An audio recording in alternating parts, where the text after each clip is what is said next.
선거정치개혁 연속 자담의 두 번째 시간을 시작하도록 하겠습니다. 두 번째 주제는 유권자 참여를 배제하고 선거 치를 것인가, 이런 타이틀로 진행되겠습니다. 유권자 참여는 표현의 자유도 있고요. 그 다음에 여러 가지 정책 캠페인을 유권자들이 선거 시기에 맞춰서 할 수 있는 것들에 대한 각종 규제가 많은데, 각종 표현에 대한 규제와 정책 캠페인을 하고자 하는 것의 규제를 해서 유권자들의 참여가 배제된 상태에서 선거 치를 것인가, 이게 오늘의 주제이겠습니다. 자담에 앞서서 며칠 전에는 정당에 대해서, 전국 정당만 활용하는 것에 대해서 한번 자담했는데, 오늘은 두 번째 주제로 하겠습니다. 두 번째 주제를 위해서 저희가 좀 말씀을 듣기 위해서 모신 세 분 먼저 소개하고, 주최 단체인 시민정치 포럼의 남윤서 의원부터 인사 말씀드리도록 하겠습니다. 일단 소개해드리겠습니다. 제일 끝에 여러 가지 중요한 역할을 하시는데요. 중앙선거관리위원회에서 일하고 계십니다. 중앙선거관리위원회 김정원 국제팀장님이십니다. 그리고 왼쪽에 선거법 개정 관련해서 법안 청원하고 할 때 많은 법률적인 내용을 공부해 주셨는데요. 민변의 박주민 사무차장 변호사가 오셨습니다. 그리고 오늘 이 행사를 공동 주관하고 있는 단체입니다. 참여연대 여정강센터 실행위원으로 일하고 계시고요. 정치학 박사시고 정하윤 선생님 오셨습니다. 그러면 제 소개는 저도 주간단체 참여연대 협동사무장 박규중이라고 합니다. 오늘 이 행사 같이 열어주시고 정치 제도개혁에 대해서 다른 어떤 의원님보다도 많이 함께 해주고 계시고 관심 많으신 우리 시민정치 포럼의 공동대표위원인 남윤서 의원님. 유권자들의 찾아가는 게 필요에 단지 생각하는 것이 아니라 정책적으로 자기 아젠다를 생각할 수 있도록 하는 이런 홍보문화가 만들어질 수 있는 그런 토론의 자리가 조촐한 날이지만 굉장히 우리가 잘 모았으면 많이 퍼져나갈 수 있는 앞두고 다시 한번 이제 좀 관심을 환기하고, 또 선거 전에 이게 또 개정이 안 되고 분명히 기존 조항 그대로 또 선거가 치러질 가능성이 많지만, 그렇게 되면 이 조항의 문제점이 정말 있느냐 없느냐가 또 재확인될 수 있는 계기가 될 것 같고요. 그러면서 다시 선거 이후에 이 토론회의 의미가 더 살아날 수 있을 것 같습니다. 오늘 이 자리에서 세 분께서 선거제도의 문제점이라든지 개선 방안, 또 선관위에서도 나름대로 이런 방향으로 좀 의견을 갖고 계신 것들에 대한 소개가 오늘 잘 될 것 같은데요. 우선 이야기는 자료집 순서상으로 보면 박주민 변호사님 먼저, 그다음에 정하윤 선생님 있고, 그리고 김은정 팀장님이 이렇게 있는데, 제가 자료를 조금 보니까 선거제도 전반에 대한 조금 문제점을 정하윤 선생님께서 전체 다루고 있는 것 같아서 정하윤 선생님이 먼저 조금 소개해 주시고, 우리 박주민 변호사님은 조금 더 구체적으로 고려할 수 있는 개정 내용들을 좀 소개하는 식이면 약간 서로 중복도 안 되고 조금 순서적으로 맞을 것 같아요. 그리고 또 김정은 법제팀장님이 약간 중복되는 내용도 있지만 또 선관위에서 생각하는 바를 말씀해 주시면 자연스럽게 이야기해야 되겠습니다. 자담회이기 때문에 골고루 이렇게 이야기를 하는 순서로 하고요. 15분 정도 또는 약 20분, 15분에서 20분 정도씩 준비되신 좀 이야기를 하시고, 그러나 우리 다 같이 다시 또 주제가 좀 더 나오면 또 보충 이야기를 하고 그렇다고요. 오늘 여기 국회의원실에 보좌진들도 오셨는데 한 번씩 다 이야기하고 나서 그 다음에는 다 같이 이야기하는 식으로 자유롭게 했으면 좋겠습니다. 그러면 지금이 9시 10분쯤 됐는데요.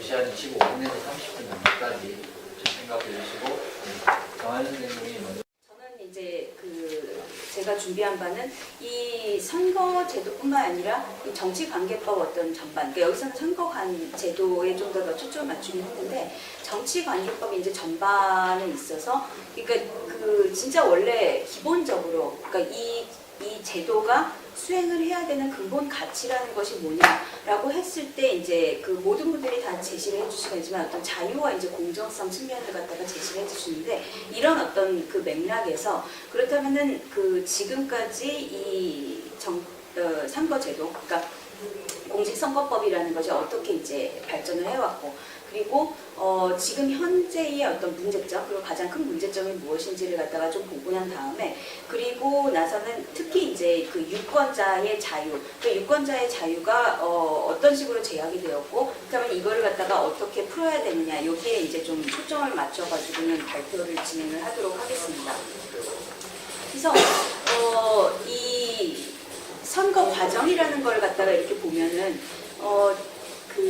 뭐 선거 과정이 저거겠죠. 그러니까 일반적으로 생각할 때는 선거 과정이라는 거는 주로 이제 뭐 후보자가 이 유권자들한테 이제 뭐 표를 갖다가 구하고 뭐 공약을 갖다가 제시하고 이런 어떤 과정으로 생각을 해가지고 여태까지의 이제 그 이 선거 과정이라는 걸 살펴보면은 주로 이 후보자들한테 이제 주로 초점이 좀 많이 맞춰져 있다라고 생각이 됩니다. 그래서 후보자나 정당이 어떤 식으로 이제 선거 과정을 갖다가 진행을 시키느냐 여기에 이제 주로 초점이 맞춰졌기 때문에 사실 유권자가 실제 그 선거 과정에 있어서 정말 중요한 주체라는 점에 대해서는 그동안의 뭐 연구라든지 아니면 진짜 과정에 있어서는 언론에서도 마찬가지고요. 그러니까 보면은 그쪽에는 별로 관심을 가지지 않고 주로 보면 이제 후보자들한테만 너무 이제 관심을 많이 가졌다라는 그런 어떤 생각이 듭니다. 근데 사실은 이 선거 과정이라는 거는 그러니까 그 후보자가 유권자를 갖다가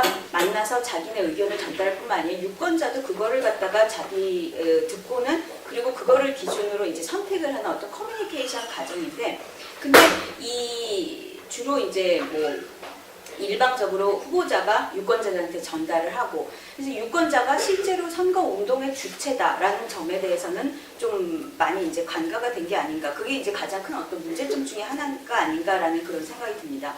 근데 이 이제 후보자들한테 이제 너무 초점을 선거 과정에 있어서 후보자들한테 너무 초점을 두다 보니까 그동안에 이제 선거법 같은 경우에도 어떤 식으로 이제 이 개정이라든지 이루어졌냐 보면은 후보자들이 특히 이제 한국 같은 경우에는 너무 이제 금권 선거 그러니까 돈을 많이 이제 쓰고 그리고 뭐 그 이제 혼탁해지고 이런 어떤 민주화 이후에 혼탁해지고 이러다 보니까 이 선거법이라는 것 자체도 그런 어떤 후보자들이 뭔가 그 이제 돈을 많이 쓰거나 그 다음에 말을 갖다가 뭐 잘못하거나 어떤 네거티브 캠페인 이걸 갖다가 규제하는 방향으로 자꾸 이렇게 진행을 하다 보니까 그러니까 이 선거법 자체가 전체적으로 보면은 규제나 금지 조항으로 이제 완전히 이루어져 있는 그러니까 이거는 어떻게 보면 근본적으로 처음부터도 유권자가 이 선거 과정의 어떤 핵심, 그러니까 주체라는 걸 갖다가 간과했기 때문에 이런 결과가 나온 게 아닌가라는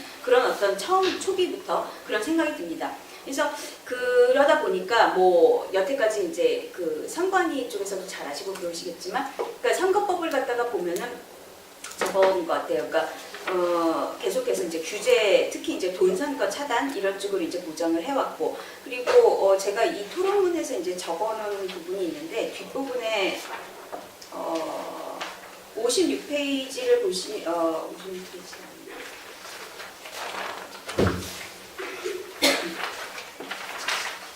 네, 52페이지를 보시면은, 그러니까 이 선거운동 관련 법조문을 갖다가 이렇게 살펴보면은 규제 관련 조문의 항을 갖다가 보면은 대부분 규제가 전체 규제 중에 72.7%를 갖다가 차지하고 있다고 합니다. 그러니까 이 선거운동 관련 조문의 수에 있어서도 이 규제가 굉장히 이제 다른 국가들에 비해서도 너무 많은 게 아니냐. 근데 이거는 근본적으로 너무 이 선거운동 과정 자체를 갖다가 후보자에게만 초점을 맞춰서 이런 게 된 게 아닌가라는 그런 어떤 생각이 듭니다. 그래서 기본적으로는 이 선거 제도라든지 선거 과정에 있어서 사실 중요한 가치라는 것이 자유와 이제 공정성이라고 볼 수가 있는데, 그러니까 저 뭐죠? 50페이지에 이제 자유와 공정성에 대해서도 제가 이제 간략하게 제시를 했습니다. 근데 이 자유와 공정성은 아마 그 박준일 변호사님이나 김정은 팀장님 모두 이제 자유와 공정성에 대해서 말씀을 해주셨는데, 자유는 그거죠. 그러니까 후보자나 유권자 모두가 그 표현을 할 수 있고, 그 다음에 알 권리에 대해서 자기가 이제 어떤 정보를 갖다가 제공을 받을 수 있고, 그 다음에 의견을 표현하는 데 있어서 집회나 결사의 자유가 보장이 되는 것뿐만이 아니라 그 이제 의견을 갖다가 자유롭게 표현을 하는 그런 것들도 이제 포함이 되고요. 근데 여기에 이제 덧붙여서 공정성이라고 할 것 같으면은 이 후보자들 간의 경쟁에 있어서 어떤 그러니까 약자나 강자나 상관없이 동등한 어떤 출발선에서 이제 할 수 있는 그런 어떤 동등한 대우를 갖다가 얘기를 합니다. 그래서 모두나 이제 어떤 기간이라든지 그 다음에 운동 방식이라든지 이런 데 있어서 모두가 또 어떤 공정성을 갖다가 기준으로 해야 되는데, 근데 이제 이런 문제는 뭐냐 하면은 사실은 그건 거죠. 그러니까 자유를 갖다가 너무 확대를 시키면은 사실 공정성에 위협을 받을 수가 있고, 공정성을 갖다가 너무 그 중점적으로 공정성을 기하다 보면은 사실 뭐 표현의 자유라든지 이런 것이 제약을 받을 수밖에 없습니다. 그래서 그러니까 그래서 사실은 이제 자유와 공정성 간에 어느 정도가 적절이냐, 그러니까 어디까지 자유를 갖다가 보장을 해야 되고 어디까지 공정을 해야 될까, 그 적점을 갖다가 찾는 게 사실은 이 선거제도뿐만 아니라 제가 볼 때 정치관계법 전반에 있어서 이 적점을 어디를 찾느냐가 가장 이제 어떤 핵심 쟁점이라고 생각이 드는데요. 근데 이제 한국의 선거제도 같은 경우에는 그동안의 이 규제를 중점적으로 해왔던 건 사실은 저거죠. 공정성에 초점을 맞춘 거죠. 어떻게 하면 공정하게 이 선거 과정을 갖다가 유지를 할 것이, 그러니까 진행을 할 것이냐, 그리고 어떻게 하면은 그 후보자들 간에, 그러니까 뭐 돈이나 이런 데 있어서 공정하게 쓸 수 있는 비용을 제한한다든지 이런 걸 할 것이냐라고 해가지고 이 공정성 측면에서 조금 더 법이 개정이 이루어지고 그랬던 어떤 측면이 있습니다. 근데 사실 이 조항들을 살펴보면은 규제라는 것이 제가 볼 때는 꼭 공정성을 갖다가 담보하진 않았다라는 그런 생각이 들어요. 그러니까 사실 공정성 때문에 굉장히 뭐 어떤 규제 조항이 많이 생겼다라고 하지만 사실 보면은 그러니까 완전히 어떤 공정성이 보장이 되지도 않고, 그러니까 뒤에서 보겠지만 뭐 기간이라든지 선거운동 기간 이런 데 있어서도 보면은 그닥 이렇게 공정성이 담보가 되지도 않고, 그렇다고 해서 자유가, 그러니까 유권자나 후보자 모두가 어떤 그 선거 과정에 있어서 실제 자유로웠느냐라고 할 때는 자유는 정말 실제로 많이 제약된 그런 어떤 특징을 보인 게 아닌가라고 볼 수가 있습니다. 그래서 51페이지를 제가 이제 토론을 보면 51페이지에 보시면은 그 유권자 이제 자유 제한의 그 사례들로서 뭐 몇 가지를 제시를 해놨는데, 근데 뭐 어떤 그 정당이나 후보자에 대해서 지지 혹은 반대 운동을 전개했던 경우나 뭐 비판물을 게시했던 경우, 그 다음에 찬반 입장을 표시했던 경우, 그 다음에 선거운동 기간이 아닌 시기에 뭐 활동을 했다든지 투표 참여 독려 활동을 했다든지 이런 경우에 보면은 이렇게 여러 가지 이제 뭐 제약을 받았던 그런 어떤 사례들이 있습니다. 그리고 이제 공직선거법에 이제 자유 제한 조항들을 갖다가 이제 제가 52페이지부터 몇 가지, 그러니까 이게 전체는 다 아니고요.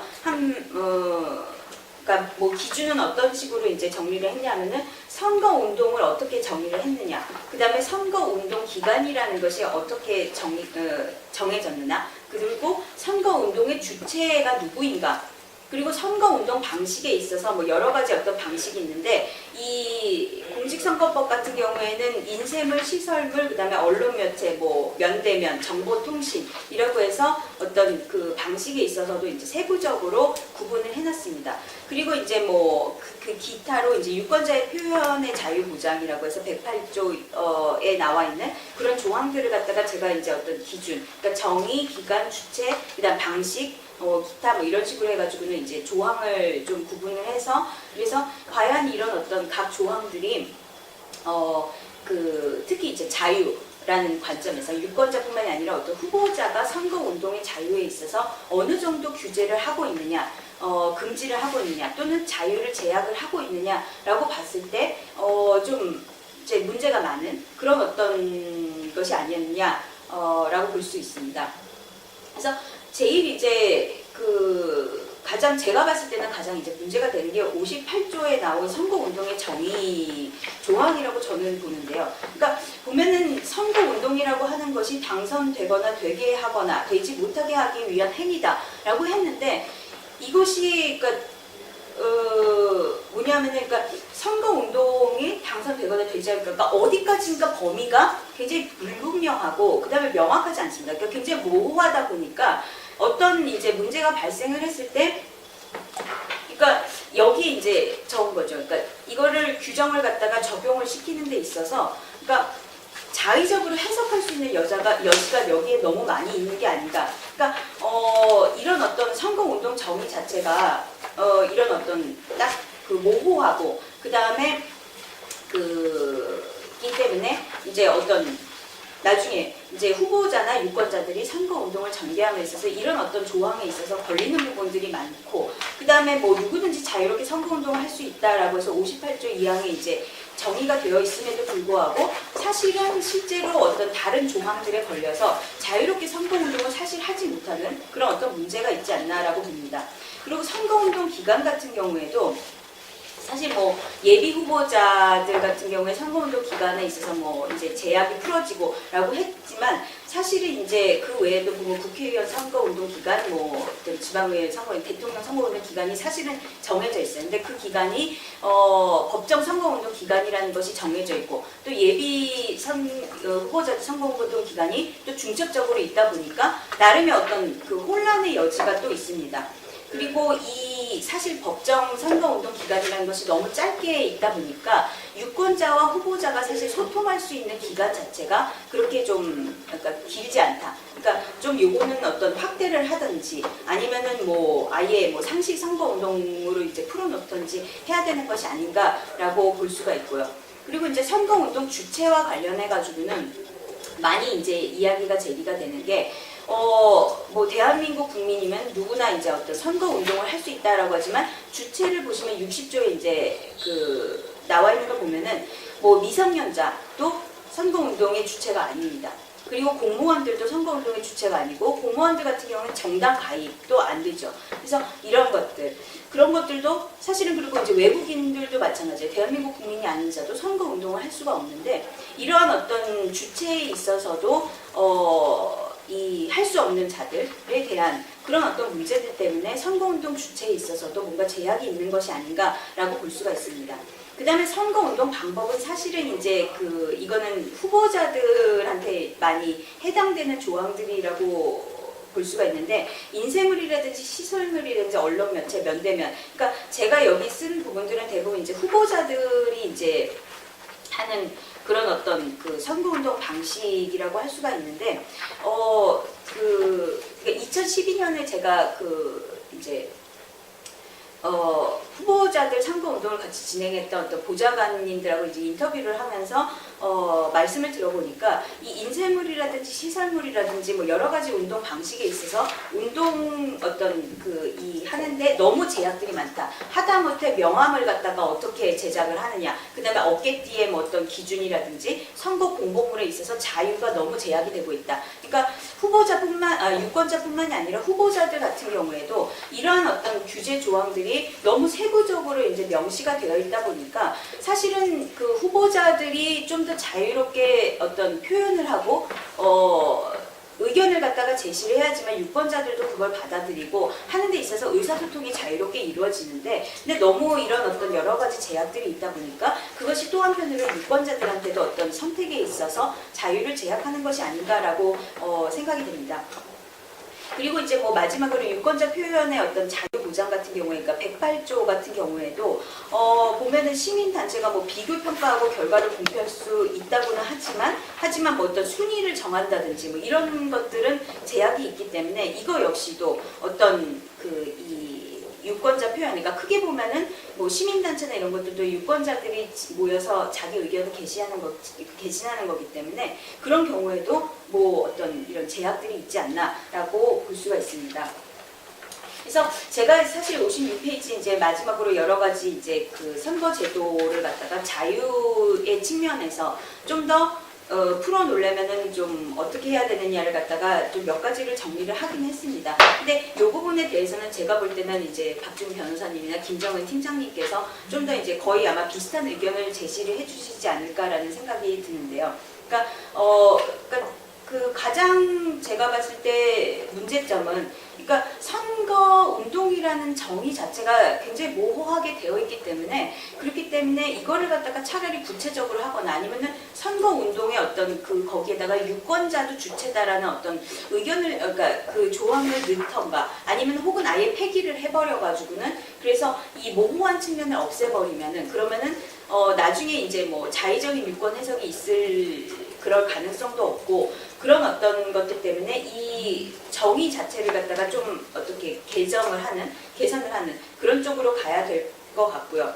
그리고 이제 기간, 선거운동 기간에 있어서도 좀 더 사실 뭐 선거운동 기간이라고 정해놓은 것 자체가 그러니까 이 선거운동이 뭐 어떤 선거운동 자체가 모호하게 정의가 되어 있는 상황에서 기간을 갖다가 정해놓는 것 자체도 사실 좀 문제가 있지 않느냐라고 생각이 됩니다.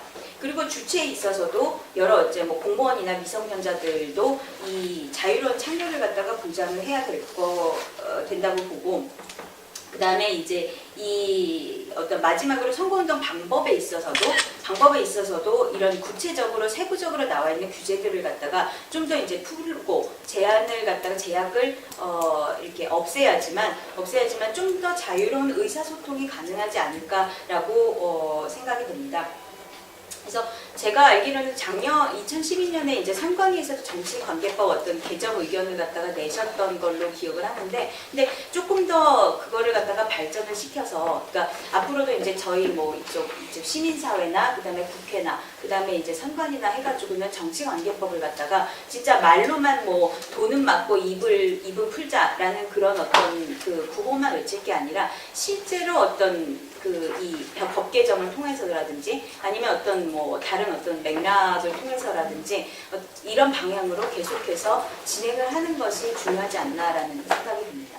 예, 여기까지 하도록 하겠습니다. 저희가 공정에 대한 얘기를 이미 많이 하셨기 때문에 길게 할 필요는 없을 것 같습니다. 선거에 관련된 관리의 두 가지 원칙이죠. 자유와 공정인데,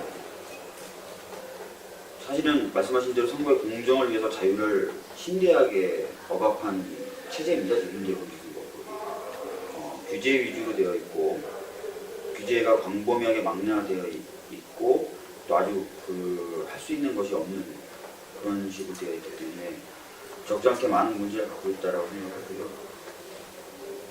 이 부분에서 좀 고민해 볼 만한 것이 뭐가 있냐면은, 뭐 선거의 자유가 뭐 보다 더 원칙적이다, 뭐 선거의 자유를 희생시키는 식으로 뭐 공정을 추구해서는 안 된다, 이런 얘기들은 너무 흔한 얘기라서 빼고, 선거 운동의 개념에 사실은 두 가지가 다 포함이 됩니다. 어떤 게 포함이 되냐면, 후보자들 간의 경쟁도 선거 운동이죠. 근데 유권자들이 자신의 의사를 후보자들에게 전달하는 것도 선거 운동입니다. 근데 이 두 가지 개념을 구분하지 않고 공직선거법은 보시면 아시다시피 행위 주체를 누구든지라는 식으로 나왔어요. 그러니까 이런 식의 어떤 개념 규정을 모르고 있는 거죠, 선거법이. 구분을 모르고 있는 것입니다. 헌재도 사실상 여기에 대해서 계속 구분을 모르고 있다가 93조 1항에 대한 한정위원 판결함도 최초로 유권자들의 선거운동과 후보자들의 선거운동이 다를 수 있다는 것을 명시합니다. 무슨 내용이냐면, 인터넷에서의 선거운동의 경우에는 금권이나 관권 선거와 상관없는 것이다. 특히 유권자들이 많이 인터넷을 사용해서 정치적 의사표현을 하기 시작한 현재 상황을 반영해야 된다라고 얘기하면서 인터넷상의 선거운동을 93조 제1항에 의해서 규제하는 것은 위헌이다라는 판단을 내리게 됩니다. 그래서 저는 이 유권자들의 선거운동과 후보자들 간의 선거운동을 구분해서 보는 것이 필요하고, 입법적으로도 아까 이제 말씀하셨던 정 박사님 말씀하신 대로 선거운동의 개념을 약간 구체화시킬 필요가 있다면 그런 측면으로도 좀 한번 구체화시킬 수도 있을 것 같다라는 말씀 좀 드리도록 하겠습니다. 그리고 또 이런 문제도 야기합니다. 그러니까 유권자들의 선거운동과 후보자들의 선거운동을 구분하지 못하는 측면에다 더해서 현재 선거법은 정당 또는 정당 소속 후보자들이 하는 활동이 오히려 더 보장받을 수 있는 체계를 갖고 있습니다. 무슨 얘기냐면 정당의 정상적이며 일상적인 정치 활동을 선거운동 개념에서 배제를 하고 있죠. 그렇기 때문에 오히려 정당 소속 후보자들의 활동이 더 강하게 보장이 되고 있고 유권자들의 어떤 선거 시기에 정치 관련 의사표현이 약하게 보장이 되어 있는 규범 체계를 갖고 있습니다. 여기에 주목하는 학자들도 좀 계시더라고요.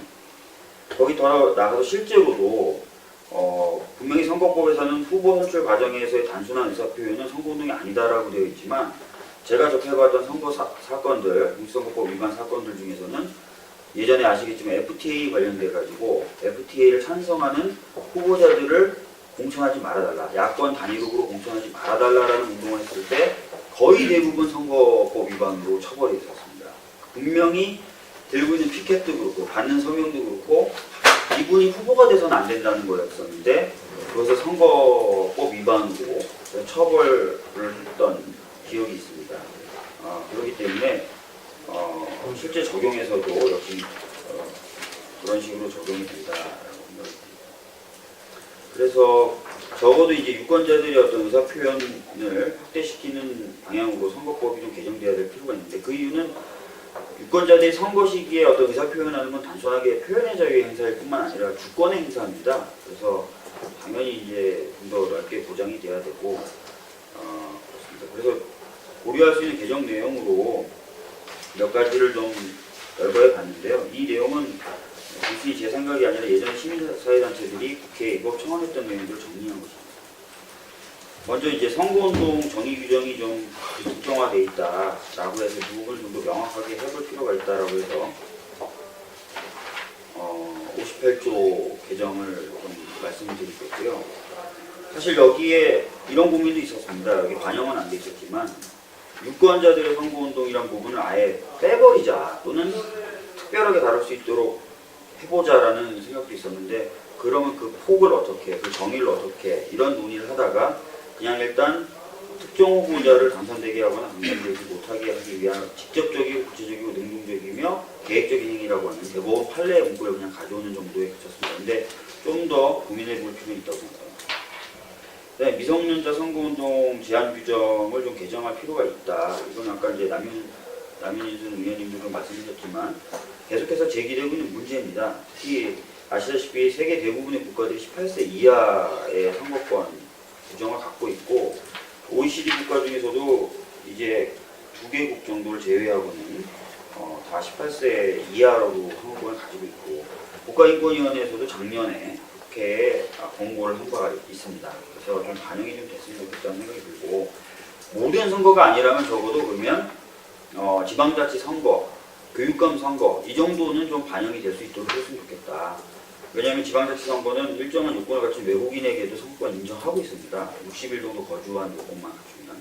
그것보다 18세 청소년들이 더 모른다라고 생각하는 것은 어떤 기준에서 그런 판단이 나오는지 잘 모르겠고 오히려 뭐 공부하는데 방해된다, 정치에 신경 쓴다 이 이야기 말고는 저는 설득할 수 있는 근거는 없다고 생각하는데 국가인권위원회 조사 결과에 따르면 18세 청소년의 거의 70%가 고등학교 3학년이 아니었죠. 대부분 고등학교를 졸업하거나 그런 것으로 나와서 사실은 그런 우려도 맞지 않는다라는 얘기가 있습니다. 그래서 그런 부분을 적극적으로 고민해 주셨으면 좋겠다는 생각이 들고요. 인터넷 실명제가 아직도 남아 있습니다. 이 부분은 뭐 민주당에서도 계속 문제제기를 하고 있는 것으로 제가 알고 있는데 의원님들이 좀 이런 부분에 대한 고민이 있어야 됩니다. 실질적으로 포털사들도 굉장히 헷갈려합니다. 실명제 하지 말라 그랬는데 매년 한 번이나 두 번 선거가 있기 때문에 또 실명제도 공정법상 유지를 해야 됩니다. 우리 보고 어떡하란 말이냐. 지금 이런 얘기들이 나오고 있는 상황이거든요. 그래서 빨리 이 혼란을 좀 정리해야 될 필요가 있을 것 같고요. 그 다음에 그 180일 조항 이 부분에 대해서는 계속해서 얘기 나왔던 부분이니까 참고하시면 될 것 같고요. 5번 같은 경우에는 어떻게 보면 좀 시설물 같은 부분에 대해서 시민사회단체들도 고민이 많았습니다. 정부 90조 같은 경우 좀 제한을 다 폐지해서 다 할 수 있게 해줘야 되는 거 아니냐. 근데 이 부분은 비용이 들고 경제력에 따라 차이가 있을 수 있기 때문에 다 폐지해서 허용하게 하는 건 어렵지 않느냐. 그래서 기간을 좀 줄이는 식으로 결론을 봤던 것으로 기억하고 있습니다. 그 다음에 101조나 이런 부분은 선거운동을 위하여 하는 부분만 명시적으로 좀 제한하는 식으로 하자라고 얘기가 됐고요. 그 다음에 105조나 107조 같이 같은 부분, 집회나 행렬 부분은 아예 삭제를 해버리자라는 얘기가 좀 나왔습니다. 허위 사실의 유포의 경우에도 비방이라는 표현을 쓰는데 비방이 과연 뭐냐라는 것에 대해서 많은 사람들이 아직도 불명확하게 생각하고 있다는 것이죠. 그래서 이런 부분도 좀 삭제를 하자라고 얘기했고요. 투표시간 연장 같은 경우에는 사전투표제도가 개선되면서 필요성이 줄어들었다고는 볼 수 있습니다. 그렇지만 제가 생각하기에 투표권 행사는 두텁게 보장할수록 좋기 때문에 큰 비용이 들지 않는다면 이것을 한다고 해서 옥상옥은 아니다라는 부분입니다. 그 다음 외수 및 이해 유도죄 관련된 부분도 좀 더 그 행위 투영을 특별하게 특정해서 일반적인 투표 동료 행위를 처벌하는 일은 좀 없도록 할 필요가 있다고 생각합니다. 그래서 일단 부족 하나마 이 정도라도 좀 개선이 이루어진다면 유권자들이 선거 시기에 의사 표현하기 훨씬 더 수월해지지 않을까 생각합니다. 김정원입니다. 일단 아까 그 사무실장님께서 여쭤봤던 것 중에 하나가 외국 제도들은 어떤가 여쭤보셨는데 일단 미국, 영국, 독일 쪽에서는 거의 제한하는 규정이 드물고요. 그 프랑스 쪽에서는 선거 운동 기간이나 광고에 대해서는 좀 규제하는 측면이 있고, 그다음에 일본 같은 경우는 우리나라만큼이나 아주 되게 촘촘하게 규제되어 있는 그런 상황입니다. 그래서 일단 그 정도로 가름을 해드리고. 일단은 지금 토론자분들께서 다들 총론적인 말씀은 해주셨기 때문에 저는 이제 간략하게 선거법이 그래도 아무리 좀 규제가 많긴 했지만 조금씩 이렇게 시간이 가면서 변화된 모습들이 있기 때문에 그 대략적인 내용들을 좀 설명을 드리고 저희 개정 의견에 대해서 좀 말씀을 드리겠습니다.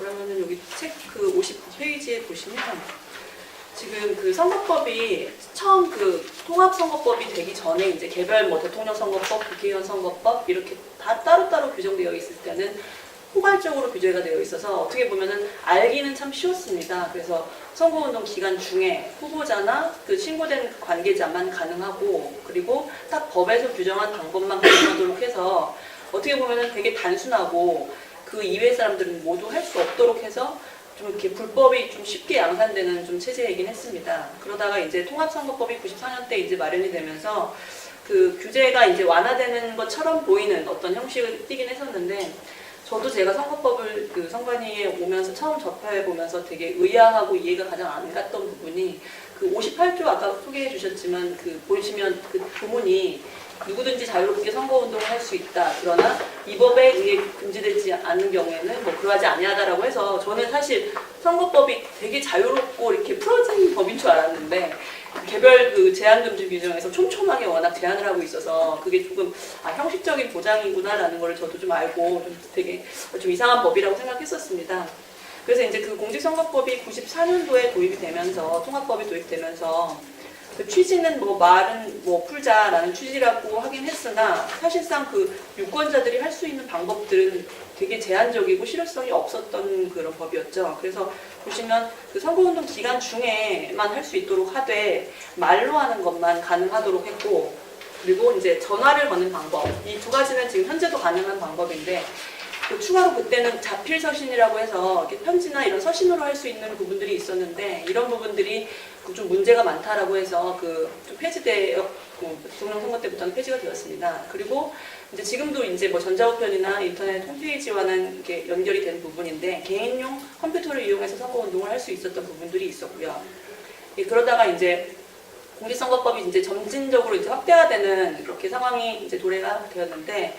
지금 이제 되게 미미하지만 조금씩 이렇게 약간 표현의 자유를 확대하는 방향으로 개정이 이루어지긴 했습니다. 그래서 그 꼭지들을 보시면 단체 선거운동을 허용을 하기 시작했고 그리고 아까 박주민 변호사님이 지적했던 낙선운동과 관련해서 선거법 위반으로 처벌되는 사례가 발생하면서 이건 좀 문제가 있다라는 지적이 있기 때문에 그 이후에는 이제 그 58조에서 아예 그 선거운동으로 보지 아니한다라는 규정을 넣어서 허용을 하게 되었고요. 그리고 또 어떻게 보면 좀 혁신적으로 들어간 부분이 그 투표 참여 권유 행위를 허용하도록 하는 내용이 이제 삽입이 되었고요.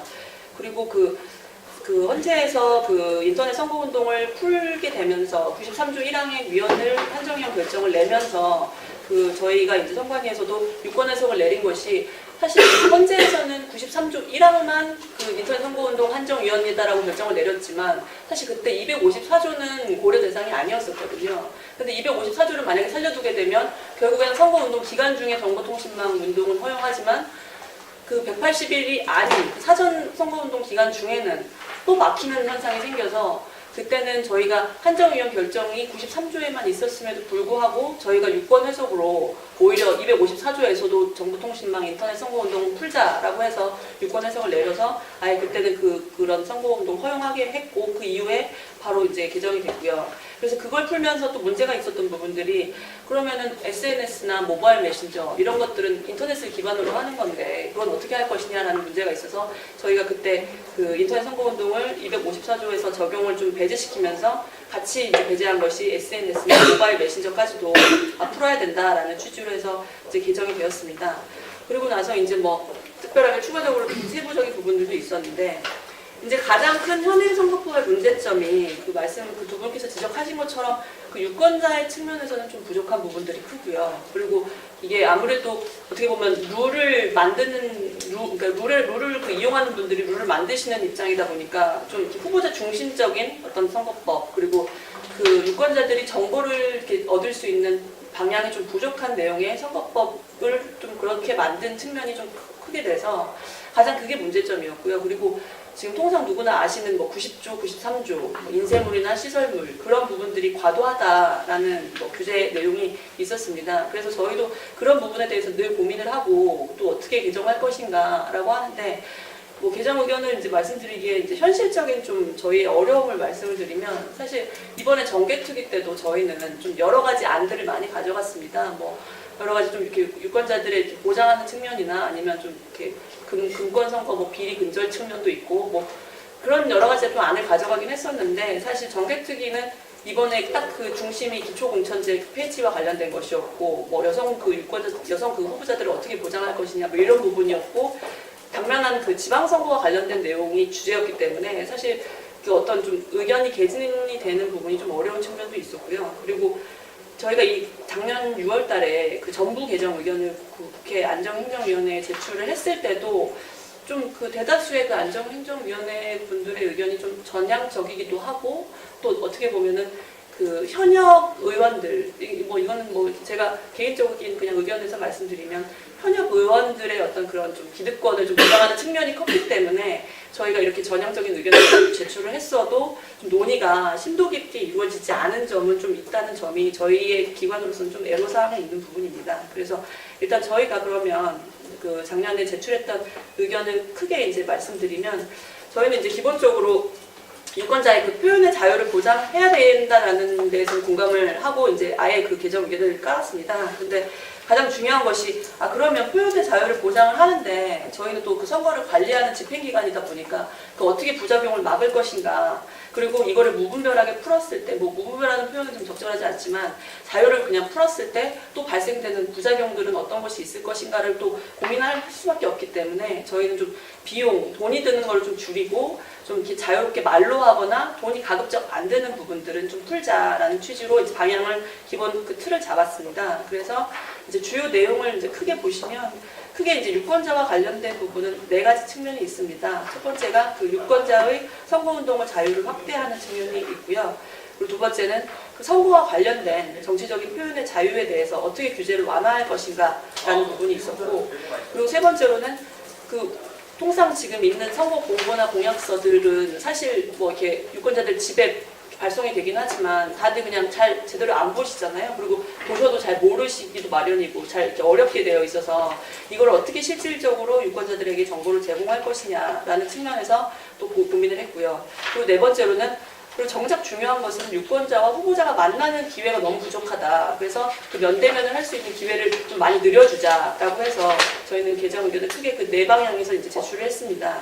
그 세부 내용을 좀 그 내용을 보시면 그 말로 하는 선거운동이 지금도 이제 뭐 선거운동 기간 중에만 되어 있기 때문에 저희는 이런 거는 어차피 돈도 안 들고 그리고 누구나 할 수 있기 때문에 선거운동 기간뿐만 아니라 상시 허용을 하자라고 해서 언제든지 말로 하는 선거운동을 할 수 있도록 허용을 했고, 그리고 전화를 걸어서 하는 방식도 직접 우리가 통화하는 방식이라면 이것도 말로 하는 것과 다를 것이 없기 때문에 선거일이 아니면 언제든지 누구든지 할 수 있도록 하자라는 취지의 또 개정안을 냈었습니다. 그리고 이제 두 번째가 이제 문제됐던 것이 뭐 미국이나 이런 뭐 영국 같은 데를 보면 뭐 동네에서 뭐 그 사람들이 뭐 피켓이나 또 소품들을 뭐 활용하면서 선거운동들을 많이 하는데, 그때 또 이렇게 사회적으로 이슈가 됐던 뭐 광우병 파동이나 뭐 FTA 반대 때도 이게 이제 정책과 연결이 되고 뭐 후보자와 연결되다 보니까 소품들을 사용하게 되면 사실 지금 현행 선거법에서는 그 특정 정당이나 후보자랑 연계가 되면 좀 제한을 할 수밖에 없는 상황이기 때문에 저희는 이제 이것도 선거운동 기간 중에는 좀 자유롭게 할 수 있도록, 현행에서는 선거운동 기간 중이라도 딱 그 제한적인 사람들만 할 수 있도록 후보자랑 이렇게 되어 있던 것을 지금 저희는 누구든지 할 수 있도록 그것도 자신의 비용으로, 이게 또 경제적인 그 어떤 불균형으로 연결될 수 있기 때문에 자신이 뭐 소박하게 만들 수 있는 것들, 뭐 자기들이 제작할 수 있는 것들, 이 정도 감당할 수 있는 범위라면 누구든지 어깨띠를 하든지 소품을 이용하든지 선거운동을 할 수 있도록 또 규정안을 냈습니다. 그리고 두 번째로 한 것이 그 표시물이라고 하는 것인데, 그거는 이제 저희가 뭐 자동차 이렇게 지나다니면 이렇게 부착되어 있는 그런 표시물인데, 지금 현행법 같은 경우는 선거운동 기구, 뭐 정당의 당사처럼 제한적인 장소에만 허용되어 있는 것들인데, 저희는 이것도 누구든지 할 수 있도록 그 자신이 그 거주하는 집이나 뭐 소유하는 자동차에 자기가 부담할 수 있는 비용에 한해서 할 수 있도록 게시하도록 했습니다. 근데 뭐 이런 의견을 저희가 이제 국회에서 제시했을 때에도 또 이렇게 그 현역 의원분들께서 지적하신 부분들이, 그러면 이거를 뭐 후보자나 뭐 다른 사람들이 이렇게 뭐 몰래 이렇게 좀 이렇게 약간 뭐라고 해야 되지? 좀 방조하는 식으로 해가지고 악용할 수 있지 않느냐라는 또 부작용이나 이런 의견 개진을 하시는 부분들도 있었습니다. 그래서 저희는 이렇게 좀 전향적으로 의견을 내더라도 또 그렇게 부작용을 지적을 하시는 부분들 때문에 사실 좀 여러 가지를 고려를 하게 될 수밖에 없는 측면이 있더라고요. 그리고 이제 두 번째로 그 정치적 표현의 자유와 관련된 부분인데, 지금 아까 그 박주민 변호사께서 말씀하셨지만 그 시설물 같은 경우는 이게 현수막이다 보니까 비용이 상당히 많이 들어가는 부분이 있습니다. 그리고 일방적으로 접할 수밖에 없는 수단이기 때문에 자기가 그 유권자들의 의사나 동의나 상관없이 그냥 길거리에 아무데나 이렇게 걸려있는 상황이 되면 그 약간 그 공해적인 측면도 있고 해서 또 비용적인 측면뿐만 아니라, 그래서 이런 부분은 어떻게 저희가 좀 이거를 고민을 했는데, 그 고민한 결과 저희는 간주 규정을 없애자, 그냥 단순히 뭐 민주당이나 새누리당이나 명칭이 들어갔다고 해서 무조건 내용도 보지 않고 금지할 것이 아니라 일단 내용이나 목적은 자유롭게 할 수 있도록 하되, 그 간주 규정은 좀 그 부분을 삭제를 하자라고 해서 그냥 무조건 뭐 내용과 상관없이 그 명칭만 있으면 못 걸도록 한 것을, 그 부분은 이제 규제를 완화하도록 하였습니다. 그래서 그 180일 동안 이제 뭐 영향을 미치는 부분을 게시하는 부분은 뭐 경제적인 불균형이나 어떤 그 돈 있는 사람들의 어떤 폐해 때문에 그거는 존치를 하도록 하되 이제 간주 규정을 삭제하는 방향으로 갔고요.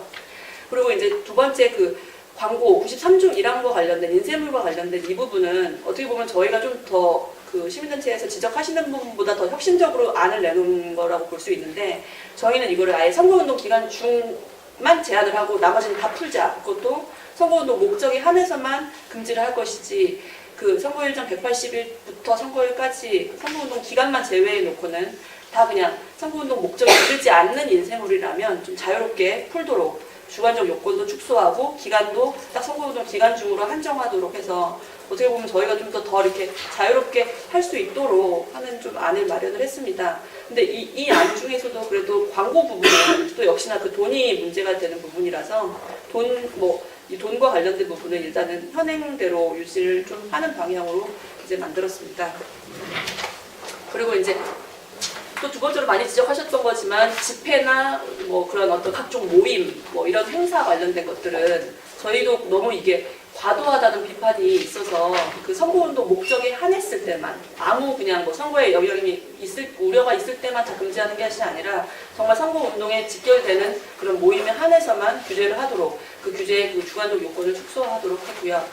그리고 인터넷 실명 확인제 같은 경우는 저희도 사실 폐지하고 싶은 마음이 큽니다. 왜냐하면 저도 이 법안을 마련하면서 그 다음이나 네이버 포털 관계자들을 직접 면대면으로 만났는데 그분들이 하시는 말씀이 이미 정통방법에서는 다 폐지가 됐는데, 그리고 또 요새 그 뭐 페이스북이나 무슨 트위터 같은 소셜 댓글 같은 경우는 아예 그 실명이 연동이 되지도 않는데 그걸 어떻게 하냐부터 해서, 또 저희도 실무적인 그 실무자들 관점의 입장에서는 당연히 이게 선거운동 기간에 도래했다고 해서 어디까지 선거 기사라고 볼 것이냐, 어디까지 선거에 관한 의견 개진이라고 볼 것이냐, 뭐 사람들이 얘기를 하다 보면 당연히 뭐 정치 얘기도 나올 수 있을 것이고, 뭐 스포츠 얘기를 하다가도 뭐 선거 얘기가 나올 수도 있을 것인데 그걸 과연 어떻게 걸러낼 것이냐 하는 문제 때문에 사실 이런 실무선에서는 조금 이거 당연히 폐지돼야 된다라는 의견이 좀 많은 편이긴 했습니다. 근데 이것도 좀 그 논의 과정에서 이게 사실 어떻게 보면은 정략적으로 이용될 부분은 아닌데도 불구하고 좀 그 어떤 후보자 비방이나 명예훼손 우려 때문에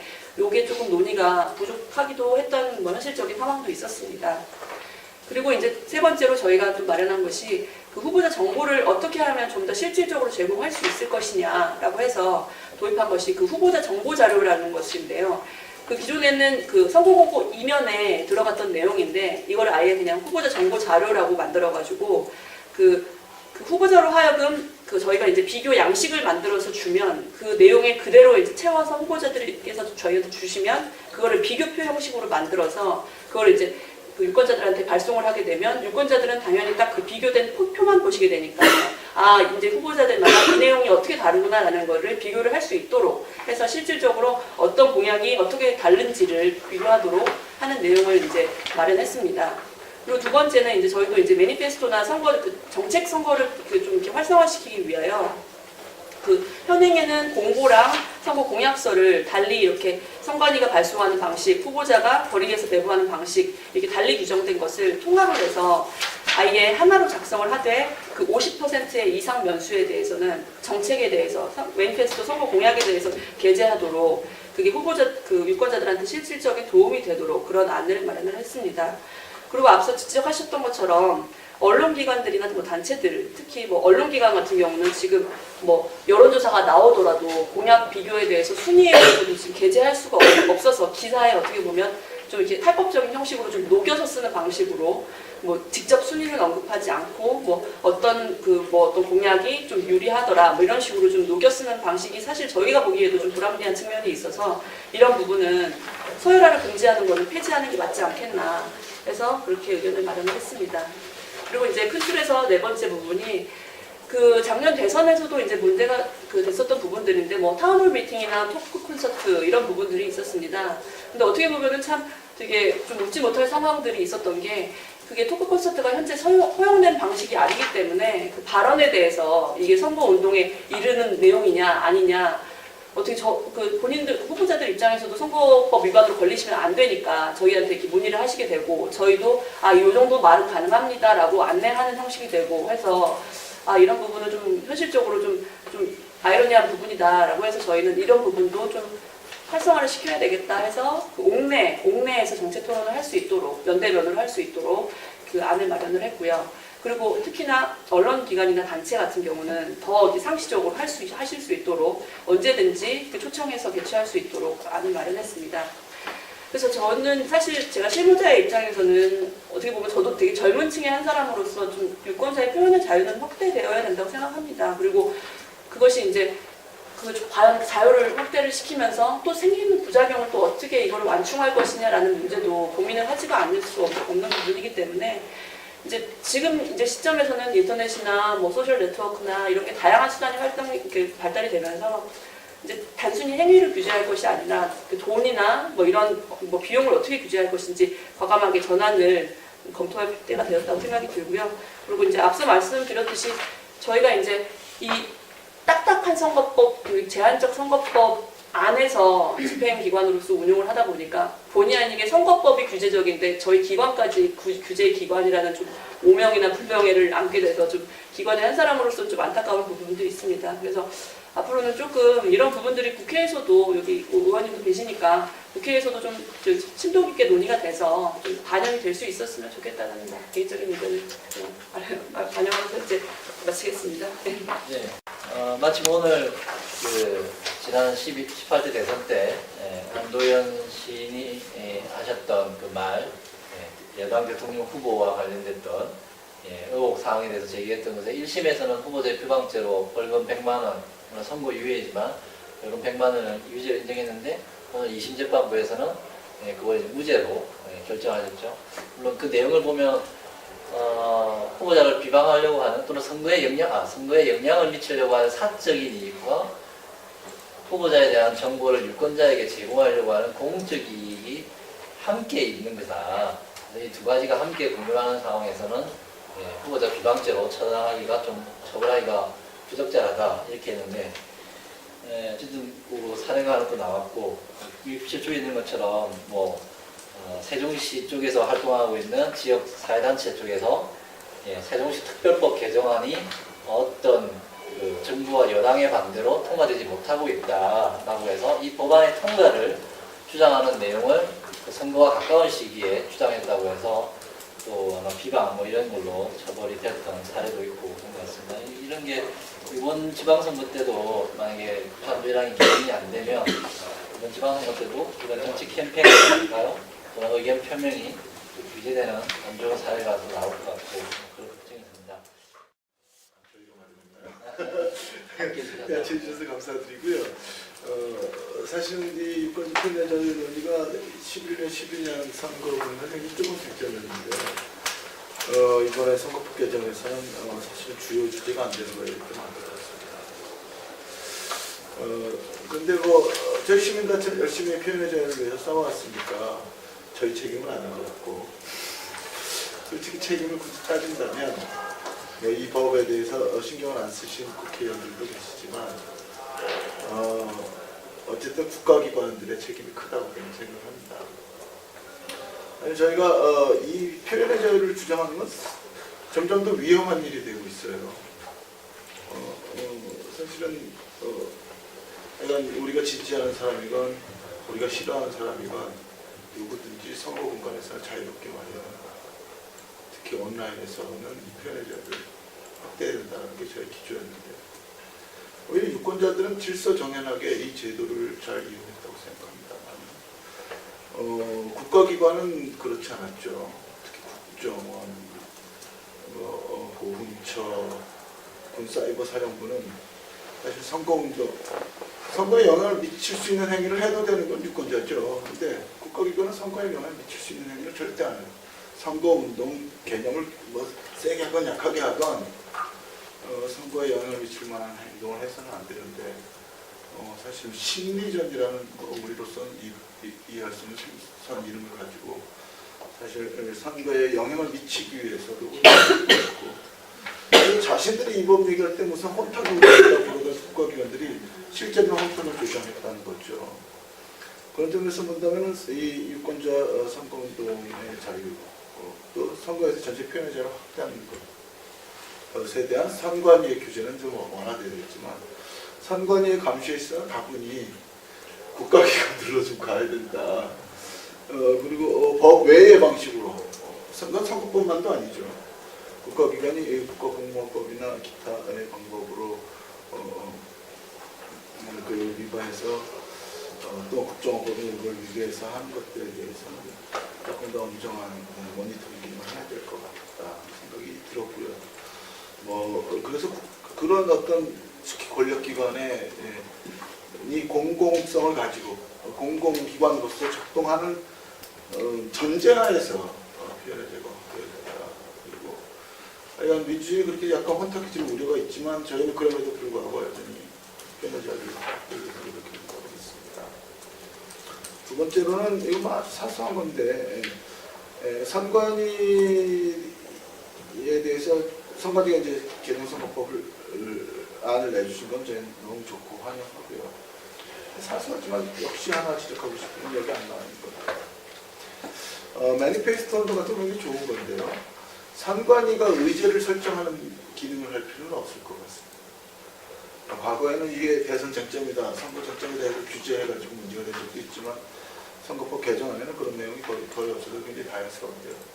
지금도 보면은 무슨 어디다 용역 영역을 맡겨가지고 이번 지방선거 쟁점 지역별로 뭐다 10대 쟁점을 해가지고 지금 선관 사이트에 가면 발표되어 있어요. 물론 지금은 선관위가 여러 의견들을 수렴해서 중립적으로 해설이라는 걸 믿어 의심치 않습니다. 그렇지만 선관위는 피스를 보는 심판이지. 예를 들어서 당신들은 어떤 작전을 펼쳐야 된다라고 작전의 메뉴를 정해주는 데는 아니거든요.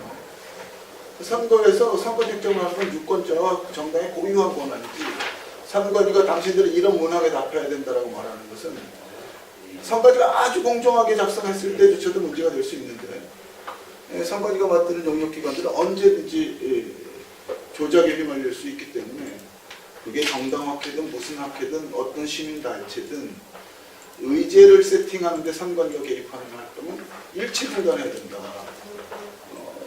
지금 당장으로 저는 그거를 선거법으로 지금 고발되면 선관위 자체가 문제될 수 있다고 저는 믿습니다. 그래서 의제를 세팅하는 시도를 절대 해서는 안 됩니다. 그거는 정권이 바뀔 수 있고 선관위원장이 누가 되느냐에 따라서 굉장히 문제가 될 소지가 있기 때문에 휘슬 부는 역할만 해줬으면 좋겠습니다. 뭐 다른 토론은 여기 많이 진행했으므로 사족 같은 거 구체적이고 능동적인 행위, 뭐 준비행위나 이런 거에 이르지 않고 구체적이고 능동적이고 적극적으로 하는 행위라고 해서 지금 그 박준일 변호사님도 어떻게 보면은 그 되게 어렵게 마련한 정의 규정을 아까 제시하지 않았습니까? 그게 상당히 그 어려운 부분이 있는 게, 만약에 하나하나 나열하면 나열할수록 그 빠져나가는 부분들이 더 커져요. 그래가지고 지난번에 그 민주당에서 김현 의원님께서도 그 선거운동 정의 규정을 개정안을 내셨었는데, 보면은 거기에 뭐 그 판례에서 예시한 내용들, 뭐 선거운동의 준비행위는 제외한다 해서 선거를 치르기 직전에 뭐 사무실을 뭐 임차하는 행위, 뭐 이런 걸 다 법에 넣으셨더라고요. 그럼 오히려 그런 부분이 아니라고 하면 나머지는 다 선거운동이냐? 라는 또 그 논리가 해석될 수가 있거든요.